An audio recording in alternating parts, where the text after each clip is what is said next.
Hey guys, today I will show you how to turn off suggestions for posts you might like on TikTok. Kindly watch carefully so you don't miss a step. Firstly, you want to head to Settings and Privacy.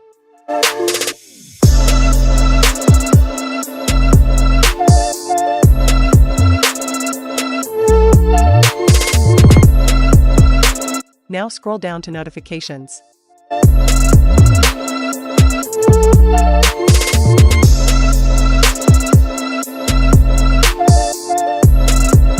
Now you want to make sure to switch off everything under the Personalized Post Suggestions.